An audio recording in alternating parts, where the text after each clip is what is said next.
Vivimos en un mundo en constante cambio que usted merece entender, porque es imposible interpretar la realidad que vivimos sin conocer cada uno de sus colores.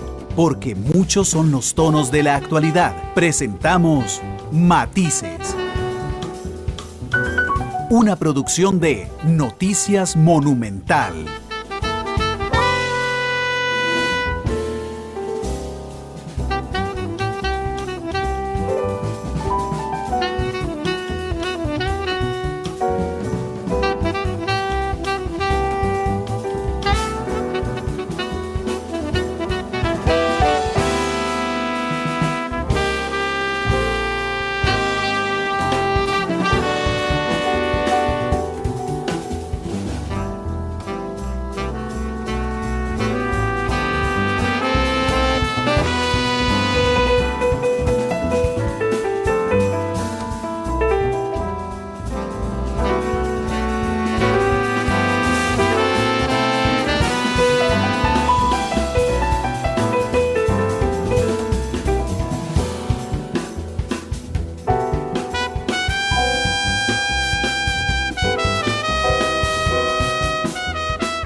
La radio de Costa Rica, ¿qué tal? Muy buenas tardes, bienvenidos a Matices. Yo soy Randall Rivera y les agradezco muchísimo que nos acompañen hoy en inicio de semana aquí en Matices a través de la radio 93.5, donde nos pueden escuchar de 2 a 3 de la tarde, a través del Facebook en vivo de Noticia Monumental, donde nos pueden ver ya.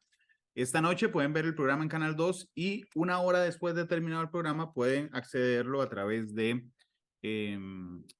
los podcasts en Spotify, Google Podcasts y Apple Podcasts. Así es que muchas gracias por estar con nosotros. Hoy debe ser un Matices internacional. Hay dos temas internacionales, bueno, hay varios, pero digamos, hay dos de relativa urgencia de lo que ha pasado en las últimas horas. Un tema es las elecciones en Argentina, que no ha dado un presidente argentino, sino que va a un balotaje el próximo 19 de noviembre entre dos fuerzas importantes. Y lo que estábamos midiendo con la elección de ayer era el tamaño del milagro de Javier Milei, de ultraderecha, ¿ok? Y el otro tema es que ayer se realizaron las primarias en la oposición venezolana, ¿ok? Que ha dado un resultado muy interesante.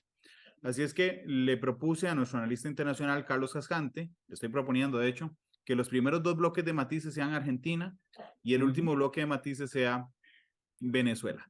Carlos, bienvenido al programa, ¿qué tal? Un gusto estar con vos, Randall, y con todos los que nos escuchan. Realmente el panorama internacional está muy movido y los procesos electorales en América Latina siguen dando sorpresas.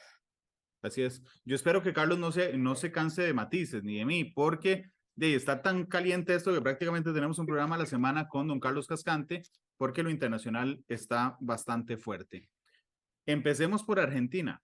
Carlos, ayer Sergio Massa, un ministro de Economía que representa, digamos, el peronismo, queda en primer lugar de las elecciones de ayer con 36,6% y ya sabemos que irá en segunda ronda contra Javier Milei, que tiene el 30%, un rival de ultraderecha que había ganado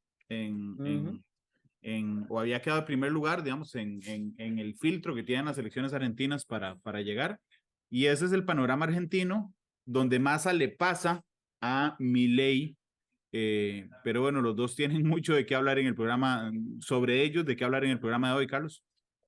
Sí, Randall, realmente el resultado de ayer es muy sorpresivo. Ninguna encuesta, salvo una que pude observar un par de días antes de la elección, daba a Sergio Massa por encima de Milei.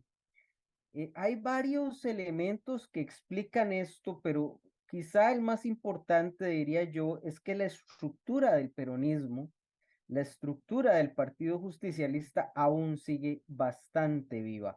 Por estructura me refiero a la capacidad de movilización del voto, porque Massa sube alrededor de un 8% en las preferencias que tuvo en las elecciones PASO. Eso es demasiada gente. Estamos hablando de prácticamente 2 millones y resto de personas. Es una subida poco esperable porque estamos hablando de que Massa es el ministro de Economía de un gobierno que tiene a la Argentina con 40% de pobreza, el más alto histórico en la Argentina contemporánea, y 140% de inflación. Es realmente, yo no hablaría del milagro Milei, hablaría del milagro Massa. ¿Ok? Porque vamos a ver, centrémonos en Sergio Massa. ¿Ok? Es un tipo, ministro de Economía, ¿ok? Que efectivamente va a decirle a la gente, yo puedo gobernar este país, pero su carta de presentación, traducida, digamos, a términos más populares, es que los precios este año se han más que duplicado en ¿Sí? Argentina. Ujú. Y que la cantidad de pobres, de personas que no logran, digamos, llenar sus necesidades, ha aumentado enormemente. Pero aún así, Massa, viendo, digamos, desgranando los resultados electorales, logra hacerse con la periferia de Buenos Aires, lo que le da esos 2 millones y pico de votantes nuevos, Carlos, en un tema que uno tiene que medir si sirvió la campaña del miedo contra Milei. Massa recurrió a dos cosas. Massa en lo primero que hace es separarse por completo del kirchnerismo. Cosa bastante interesante porque Massa estuvo como jefe de despacho de Cristina entre el 2009 y el 2010, 2008, 2009. Ahora no lo recuerdo bien, pero estuvo metido en el gobierno de Cristina. Él levanta un movimiento que participa en las elecciones del 2015 por fuera del justicialismo, de la coalición peronista, y retorna al partido como diputado, y retorna al gobierno de Alberto Fernández, que es un gobierno donde Cristina es la vicepresidenta y tiene un peso singular. Pero Massa logra en la segunda parte de las elecciones, porque en Argentina las elecciones son por partes y esta es la segunda parte, logra separarse de la figura de Cristina Fernández. Eso me parece que es capital. En segundo lugar, hay un elemento fundamental para la sobrevivencia del peronismo, que es que ayer también se elegían intendencias, Randall, ayer se elegían alcaldes en Argentina. Y lo que circuló dentro del peronismo, esto te lo digo porque conversé con algunos colegas míos en Buenos Aires, profesores, y me decían, no, es que dentro del peronismo lo que dijeron, señores, o sacan a votar a la gente o ustedes también corren peligro de desaparecer. Es decir, ayer la mentalidad dentro de la coalición Unidos por la Patria, Unión por la Patria, que es el peronismo más otros partidos más pequeños, fue, si no salimos, se acaba esto. Se acaba tu vida como político. Y definitivamente dicen que ayer el dinero para traslado de gente, el dinero para movilización sobró. Es decir, fue un gran triunfo de lo que en Costa Rica llamamos la maquinaria electoral. Eh, un tercer elemento que fue muy útil fue la campaña del miedo. Si uno se pone a ver los spots finales de la campaña, le decían al argentino, vea, con Massa el subte o el subte es el subterráneo, el metro, y el bus van a tener este valor, con Milei van a tener claro, un precio exagerado porque no van a estar subsidiados. Empezaron a jugar la carta de que con Milei se iban a acabar la asistencia social del Estado argentino. Que esto hay que comprenderlo. El Estado argentino es un Estado que subsidia mucho, que es un Estado muy grande, que la mayoría de la gente en Argentina está acostumbrada durante toda su vida a estar con un Estado grande que subsidia cosas, y el miedo a perder eso creo que le restó a Milei. Y por Claro, otra parte, Carlos, perdón, pero Milei también había sostenido, o sea, vamos a ver, no es que la campaña de Massa se inventó no, no, ese no, riesgo de la nada, es que Milei había dicho al día siguiente hecho a medio a- estado, y se estamos hablando, acabaron las ayudas. y estamos hablando de un Estado muy grande con mucho funcionariado público que depende de eso para vivir y que iba a trabajar en la campaña. Por otra parte, Randall, como decís vos, Milei colaboró mucho. Quizá la última colaboración que le dio Milei a la campaña de Massa fue en el meeting del miércoles pasado, cuando Venegas Lynch, que es uno de los ideólogos históricos, digamos, del libertarianismo en Argentina, sale diciendo que Milei, una de las medidas que tenía que tomar era romper relaciones diplomáticas con el Vaticano y el Papa argentino, que está en el Claro, Vaticano. claro. Y que después Milei tiene que salir a corregirse y decir, no, no, eso lo dice él a título personal. Lo que pasa es que Milei había dicho que el Papa tenía un espíritu comunista, que defendía los totalitarismos, etcétera, etcétera, etcétera. Bueno, es la diplomacia de Francisco ha tenido algunas cosas, en particular para negociar con ciertos figuras no muy potables en América Latina. Pero eso a decir que el Papa era comunista, creo que fue un error muy fuerte todavía donde hay una población votante católica, ¿verdad? Eh, por otra parte, creo que otra cosa que le sirve muchísimo a Massa, pero muchísimo, es que logra sacar de la campaña en los últimos días totalmente a Cristina Fernández. Él se plantea como lo que sigue en el peronismo, ya Cristina como pasado del peronismo y él como presente, y él como cierre del kirchnerismo, porque uno de los grandes problemas es que a él se le confunda con el kirchnerismo. Y ahí, Randall, si me permitís un paréntesis, es que a Claro. veces hay un problema para entender el peronismo. El peronismo no es un movimiento de izquierda, de derecha, de centro. El peronismo es históricamente una plataforma electoral muy poderosa, basada en clientelismo y en símbolos, que logra pasar de ideología dependiendo de lo que ocupe. Es decir, el peronismo tiene una capacidad de presentarse en un primer momento, como en el momento de Perón, como un admirador de Mussolini, pero después como seguidores del Che Guevara, después como socialdemócratas, Claro. posteriormente como neoliberales. Es decir, si uno estudia la historia de los presidentes que ha tenido el peronismo, uno se da cuenta que el partido muta de acuerdo con lo que esté de moda en el péndulo electoral argentino. Si la sociedad en Argentina está muy lanzada hacia la derecha, el candidato a presidente del peronismo es de derecha. Y Massa, eso es muy importante, Massa representa al ala más a la derecha del justicianismo, porque Grabois, que era el contrincante de Massa en primera ronda, representaba a la izquierda, el peronismo, y perdió. Ujú. Em, entonces eso hay que tenerlo claro, por eso el peronismo sobrevive pese a tener la peor votación de toda su historia, pero sobrevive.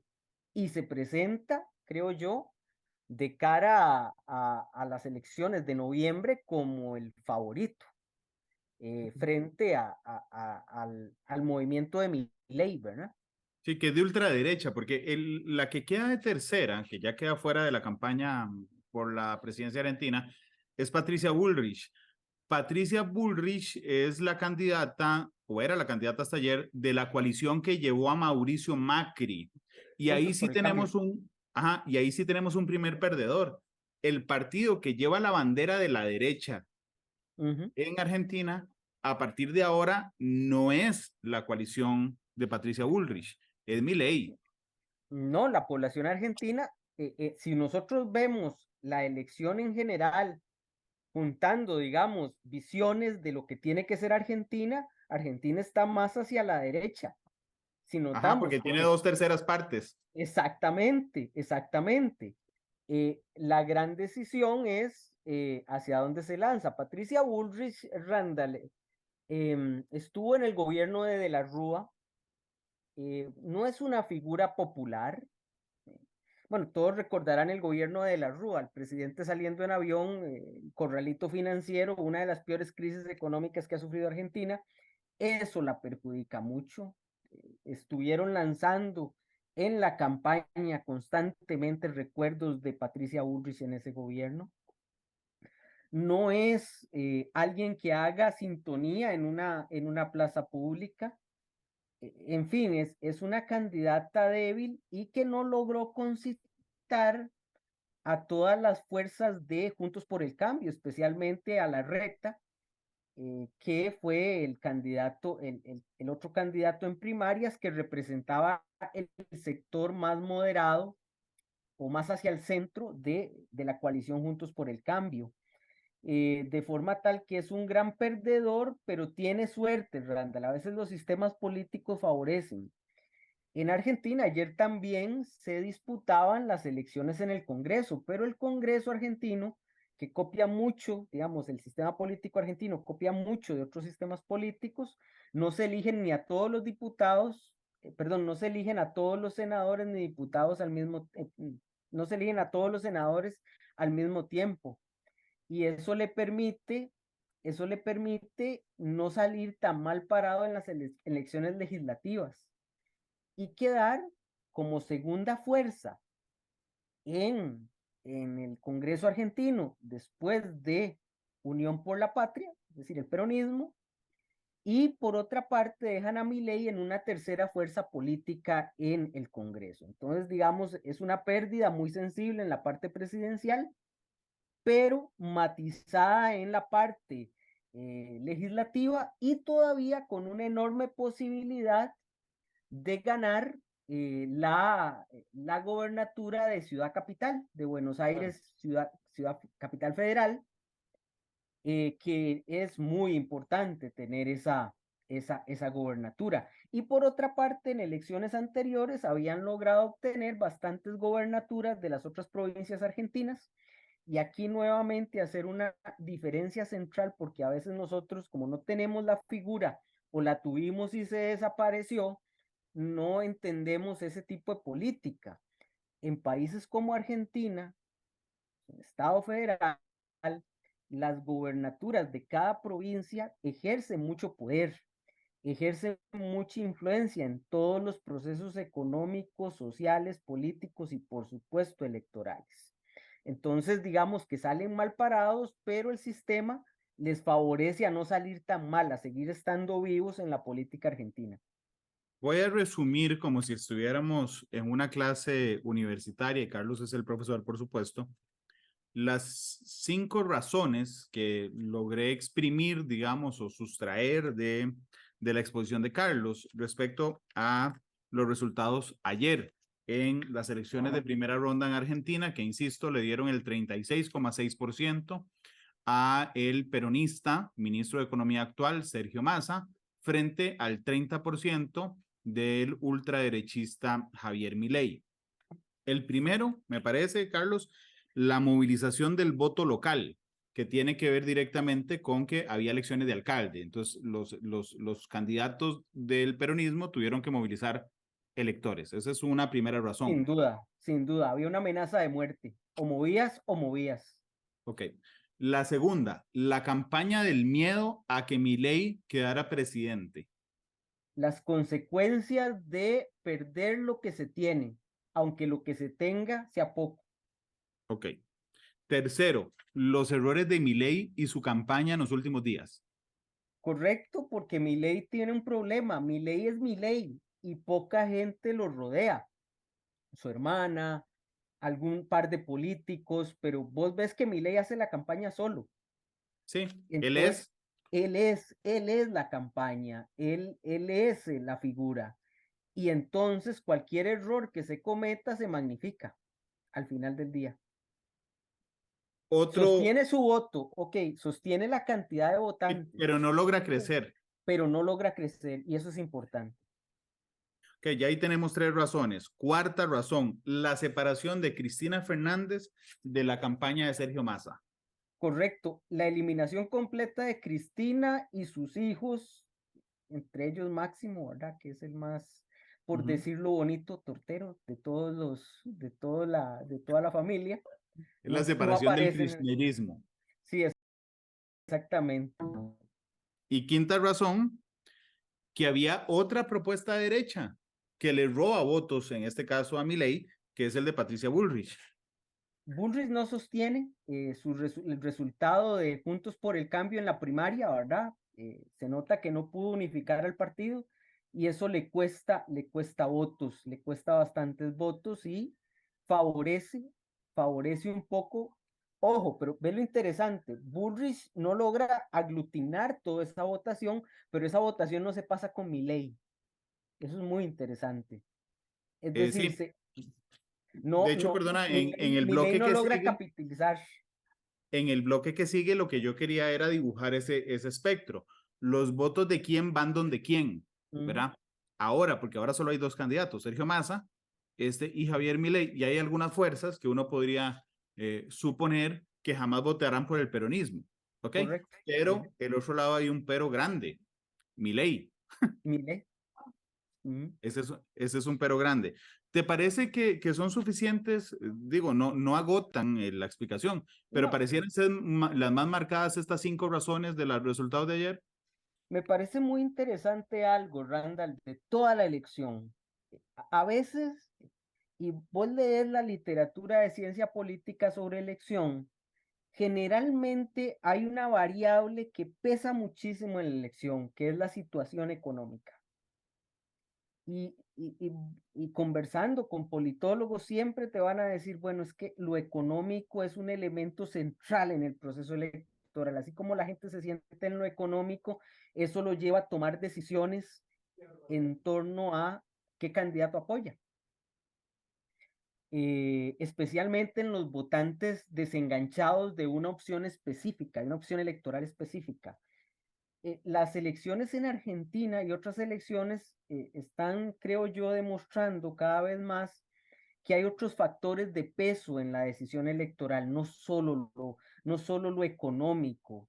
Hay elementos vinculados con la visión que uno tiene de lo que debe ser un presidente, que hay elementos de la visión que uno tiene de lo que uno espera para su país, que ayer fueron muy fuertes en el electorado argentino. A mí me parece que ese es un elemento importante. Y el otro elemento importante, no sé si tuviste la oportunidad y quienes la tuvieron quizá compartan esta idea conmigo, de cuando Milei sale a dar su discurso. Es otro Milei. A Milei creo que le hace daño sentirse con posibilidades de ser presidente porque tiende a querer ser presidenciable. Ajá. A Es querer decir, creérsela, decís vos. primero mostraron una enorme soberbia, pero después entran en la duda, bueno, estamos cerca de ser presidente, tal vez si reduzco el tono de mi discurso, si me vuelvo menos rasgador, si me vuelvo menos agresivo, eso me va a generar el faltante de votos que yo tengo para obtener la presidencia. El Milei que sale ayer es un Milei, primero que no canta. ¿Te acordás cuando después de las PASO que Sí, salió que cantando? cantaba. Ayer no Ajá. cantó. Ayer no improvisó su discurso, lo hizo leído, traía un papelito para leer su discurso. No dijo malas palabras. O sea, no empezó con insultos típicos de Milei, que le digan al otro bando corrupto en Argentina, eso Es es algo, cualquier cosa. es cualquier cosa. Milei iba más allá de eso. Ayer no, Milei fue muy condescendiente, otro Milei, era otro Milei, completamente otro Milei, no era el llegó el león, no llegó con su motosierra, no llegó, quería dar la sensación de presidente, no de candidato, que son dos cosas distintas. Eso en alguna medida yo creo que perjudica a este tipo de candidatos. Los candidatos de este talante que hemos visto ganar nunca, nunca bajan su tono. Nunca vimos a Donald Trump bajar su tono, nunca vimos a Bolsonaro bajar su tono. Milei lo bajó en la campaña, en la segunda parte de la campaña, después de las PASO. Eso a mí me parece que puede haber afectado de alguna forma a Milei. Eso habría que demostrarlo con encuestas postelectorales, pero es otro Milei. Me parece que esos elementos podrían acercarnos y ya están los elementos más micro de la política local en cada región, ¿verdad? Porque ayer el mapa queda muy dividido entre azul y morado. Em, aún en los lugares donde la libertad avanza, tiene un triunfo electoral, lo cierto del caso es que no es por mucha diferencia, es decir, no saca una ventaja grande y se redujeron las ventajas que se tuvieron sobre el peronismo en las PASO. Carlos, déjame hacer la primera pausa. Ujú. Regresamos al segundo bloque donde seguiremos analizando las elecciones, bueno, seguiremos, no, seguirá Carlos analizando las elecciones de Argentina. Vamos a la pausa, ya regresamos. Gracias por estar con nosotros en Matices.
La radio de Costa Rica. Gracias por estar con nosotros hoy, Matices Internacional. Carlos Cascante nos acompaña. Estamos analizando en los primeros dos bloques de este programa. Carlos nos ayuda a analizar las elecciones en Argentina y el último bloque lo dedicaremos a las primarias de la oposición venezolana.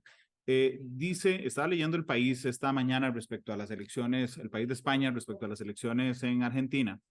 Dice un párrafo que me llamó mucho la atención. Milei tendrá por delante el desafío de ablandar su imagen. Durante la campaña disparó sin compasión contra el peronismo, pero también contra lo que sin distinciones llamó la casta política. Ahí metían un mismo saco a políticos de todos los partidos, a los que acusaba de vivir del robo. Incluso su principal bandera de campaña, la dolarización de la economía para terminar con la inflación, ya no levanta el mismo entusiasmo entre los economistas que lo acompañan, muchos de ellos rescatados de los viejos equipos que en los 90 diseñaron la convertibilidad del peso con el dólar impulsada por Carlos Menem. Milei ya no habla de aprobar la venta de órganos y niños, pero sí de legalizar la aportación de armas.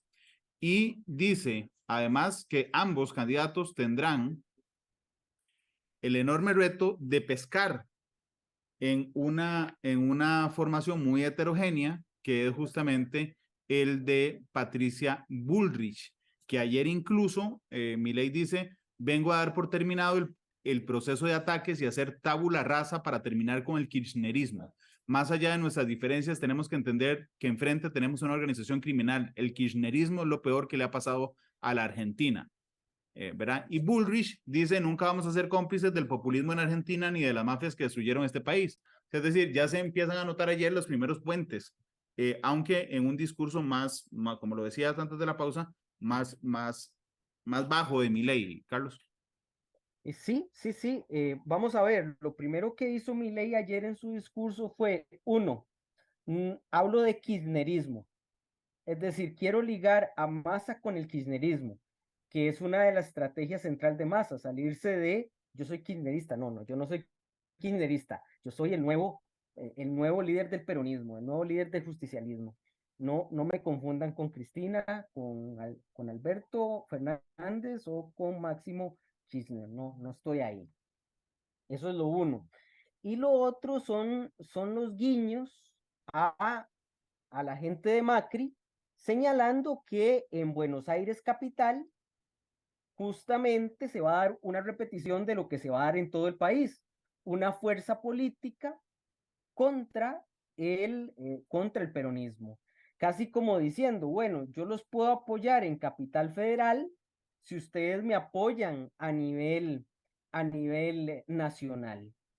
Es decir, Milei tiene el enorme problema que para ganar prácticamente ocupa conquistar a toda la población, a todo el electorado de el partido de Macri, de Juntos por el Cambio. Y te voy a decir por qué, Randall.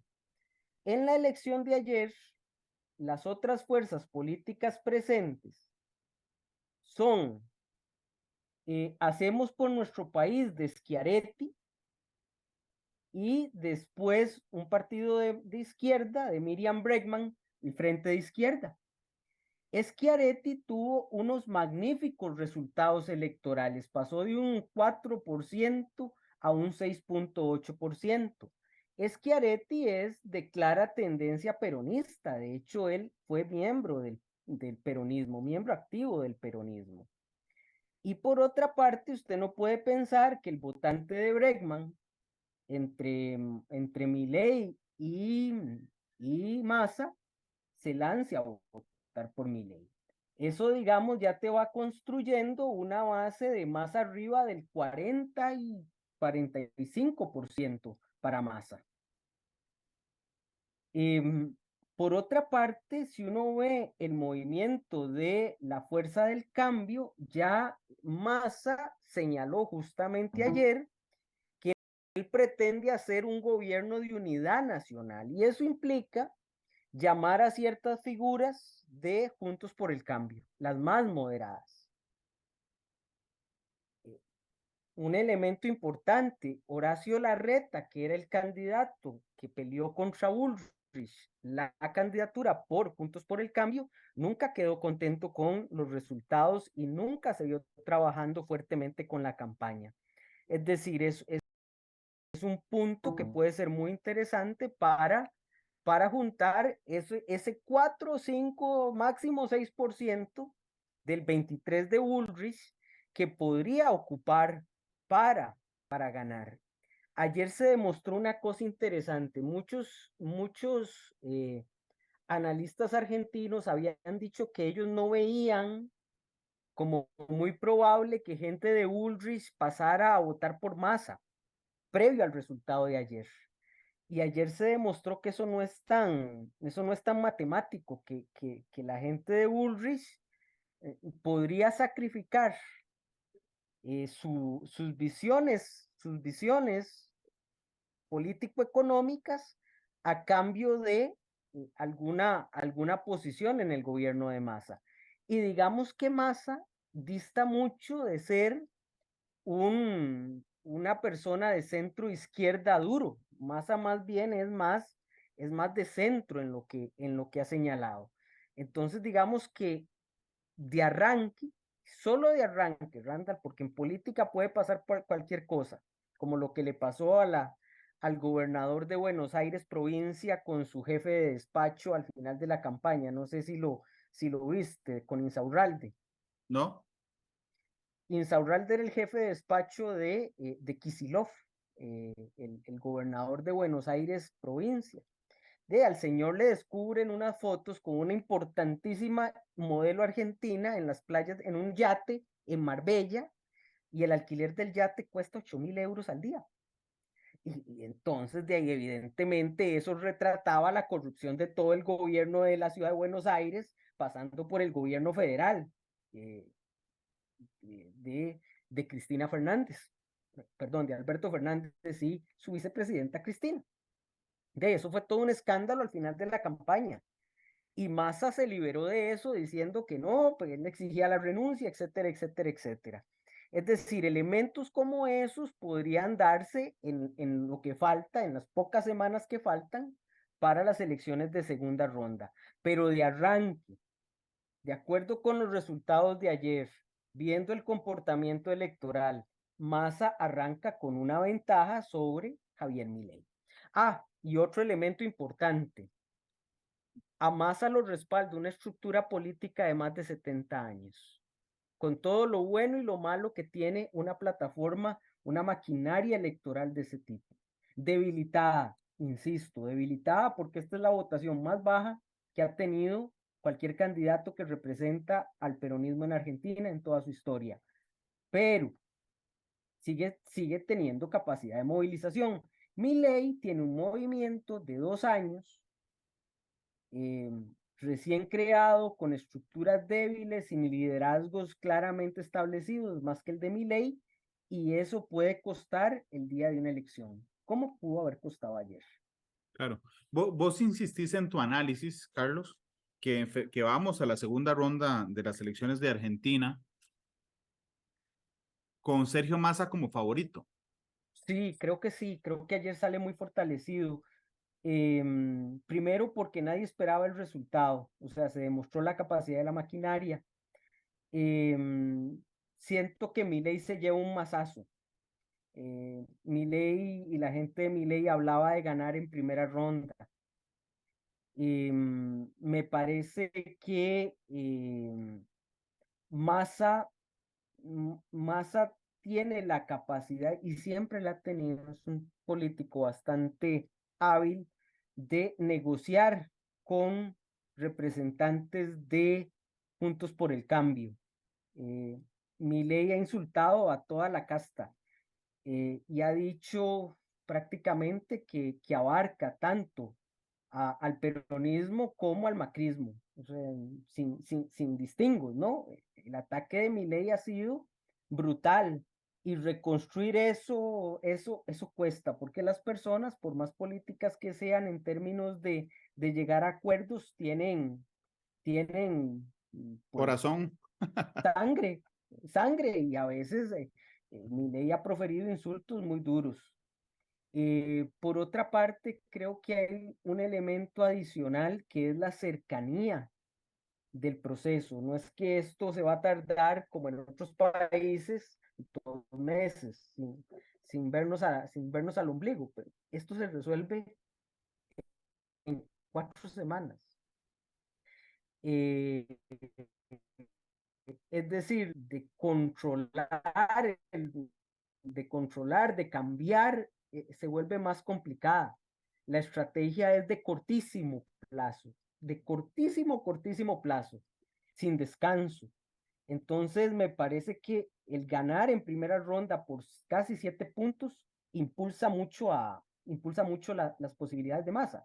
Igual, Randall, en política puede pasar cualquier cosa y Milei puede darse con un golpe de suerte que descubran un acto de corrupción de Massa, eh, que ocurra algo en la economía argentina que sea muy pesado, pero, pero me parece que Massa parte con cierta ventaja. En el último minuto de este bloque, las encuestas fallaron en determinar cuál era el ganador, pero pegaron en lo esencial. Peronismo contra ultraderecha. Sí. Las encuestas parece que estaban claras en que Bullrich no iba a arrastrar la suficiente cantidad de gente que se veía desde las PASO, es decir, en las PASO, aunque Bullrich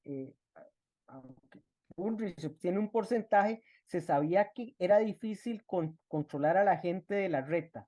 Entonces Bullrich termina muy cercano a lo que pudo haber obtenido en las PASO.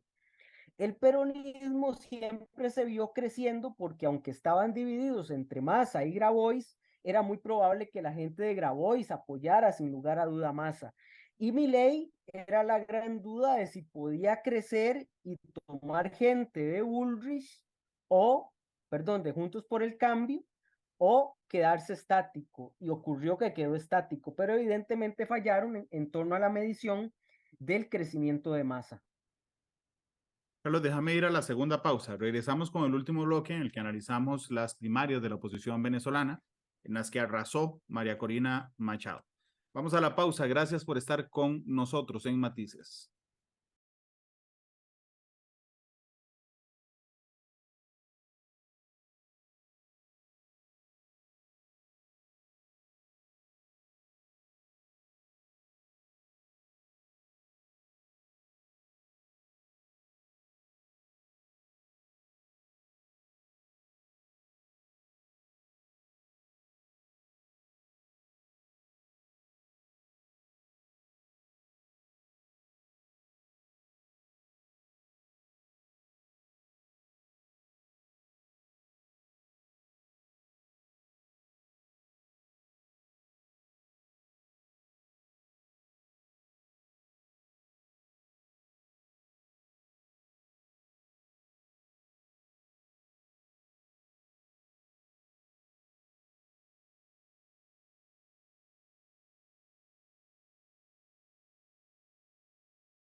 la radio de Costa Rica. Gracias por estar con nosotros. Estamos en el bloque final del Matices de este lunes. Hoy es un Matices Internacional en dos temas. Los primeros dos bloques los dedicamos a las elecciones primarias en Argentina, que han dado un balotaje, o que llevarán un balotaje a segunda ronda el 19 de noviembre.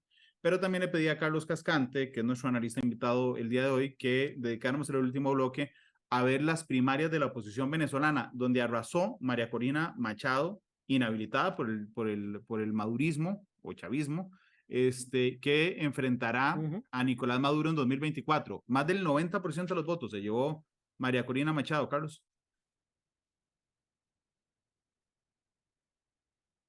92, 93% más o menos, ¿verdad, Randall? En Así particular. es, 93%. 93% Realmente, de todo el voto de la oposición. sí, realmente arrasó y bueno, tenemos un problema para analizar lo que pasó ayer, porque no se permitió que los periodistas siguieron este proceso, al menos en Venezuela. Y entonces tenemos poca claridad de cómo estuvo la afluencia de votantes, de cómo se movió esto. Lo que tenemos son algunas encuestas que nos dicen que María Corina Machado es más popular que Maduro, cosa que no veo complicado de que lo sea, pero bueno, al final se establece el liderazgo de María Corina Machado, electoralmente hablando. Habrá que ver si tiene la capacidad de unificar a la oposición en Venezuela, cosa que no es una tarea fácil. Hay que recordar que María Corina es, digamos, de centro derecha y muy a la derecha, y la oposición venezolana tiene diversos matices, ¿verdad? Tiene gente de izquierda, tiene gente de más centro. Entonces, lo que siempre han fallado es en la capacidad de aglutinar esto. Pero en esta Y hacen ya una después diferencia, están los porque, perdón, problemas Carlos, externos a la oposición venezolana.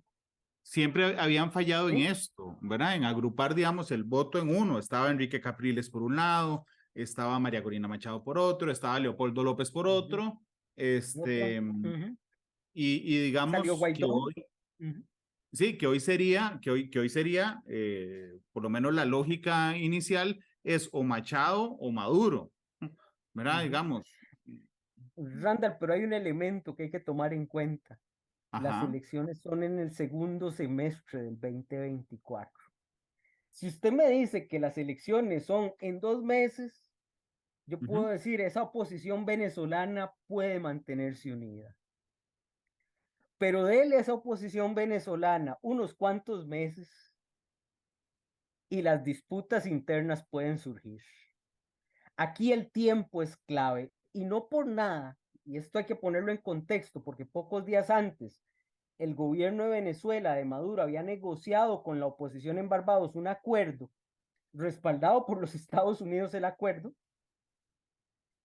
en el cual se comprometían a que habrían elecciones, y parte de lo que pidió el gobierno fue que fueran al final del 2024.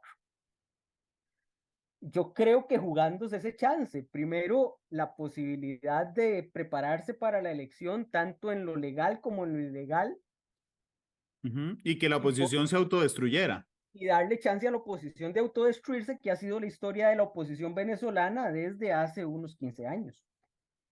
Sí, Me, pare, me, me parece que es el juego, ¿verdad?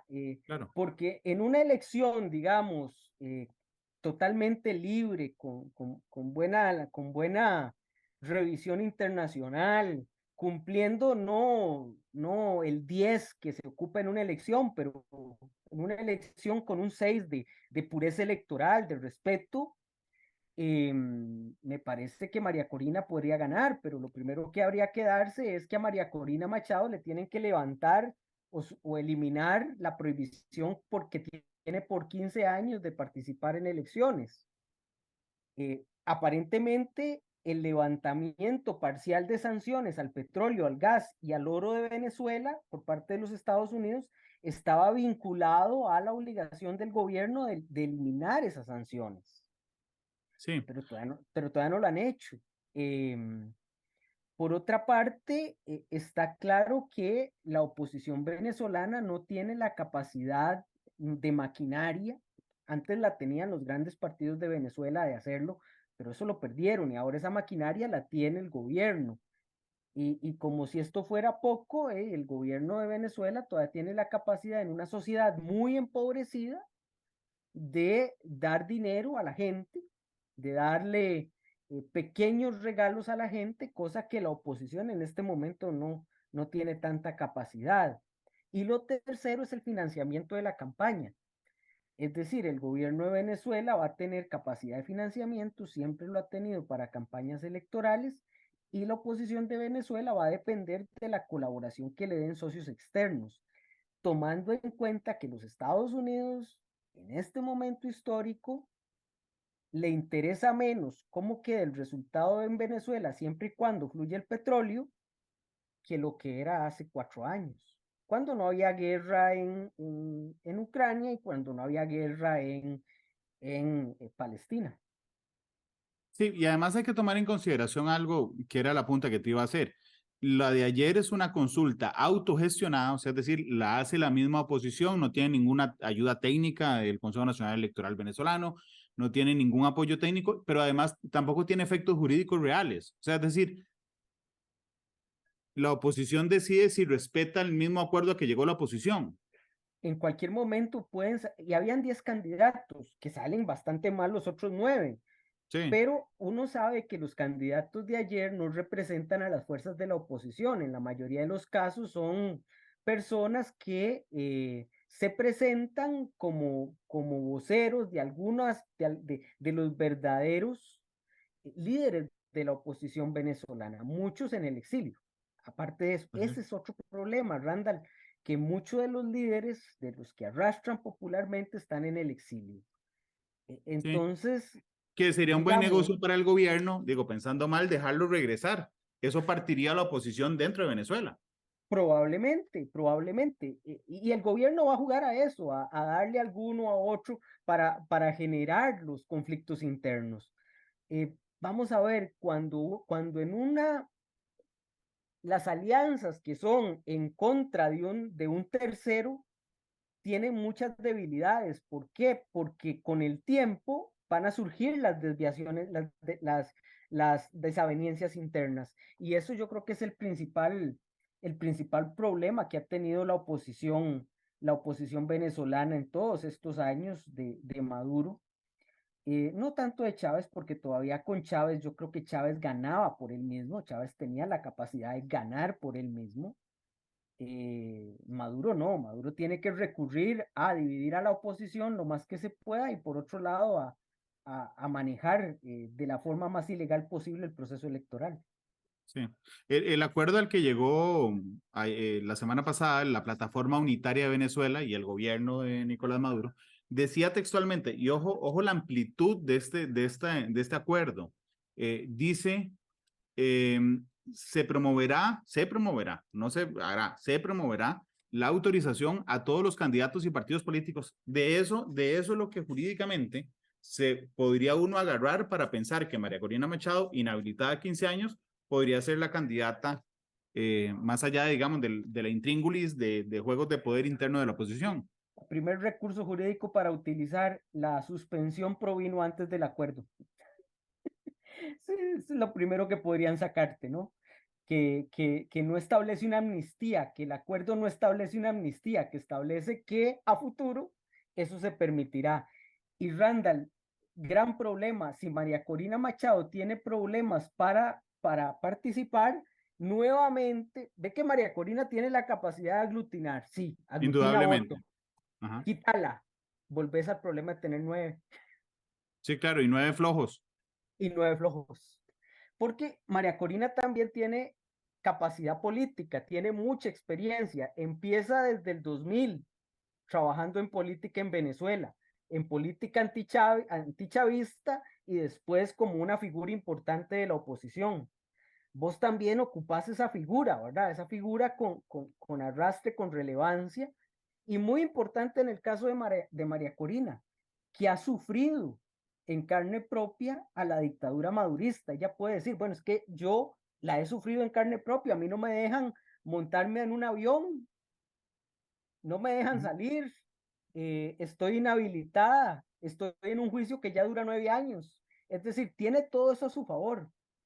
Y eso me hace sospechar, digamos, con el comportamiento que ha tenido la dictadura de Venezuela a lo largo de los años, que harán todo lo posible para que María Corina no sea la candidata. Y falta mucho tiempo y todavía no se sabe cuándo es que va a ser la elección en el segundo semestre del 2024. O sea, falta más o menos un año. Exacto. Carlos, muchas gracias. Para servirte, Randall, ha sido un gusto. ¿Con qué canción nos vamos hoy? Ah, buena pregunta. ¿Qué te parece si nos vamos con una canción de la trova latinoamericana? Ah, genial. Ajá. De Pablo Milanés. Ajá. Se llama El pequeño espacio en que no estás. El breve espacio en que no estás. Es una de mis canciones favoritas, por eso la sé. Ya que Cuando estamos dijiste en Pablo Latinoamérica, Milanés, dije que sea. ya que estamos con temas latinoamericanos. Ajá. El breve Vámonos con espacio en Pablo que no estás. Es Pablo Milanés quien despedirá Matices. Carlos, muchas gracias. Para servirte, Randall, que pases buenas tardes. Nos vemos pronto, porque Esperamos, no hay respiro. Esperamos que la gente tampoco se aburra de mí. De fijo no. Gracias, Carlos. Pablo Milanés, despedirá Matices hoy. En una hora estará disponible el programa de hoy en las plataformas de podcast, Spotify, Google Podcast y Apple Podcast. Feliz tarde. Hasta luego.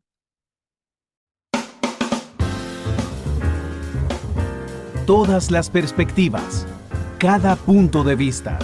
Exploramos la realidad y cada uno de sus tonos. Esto fue Matices por Radio Monumental.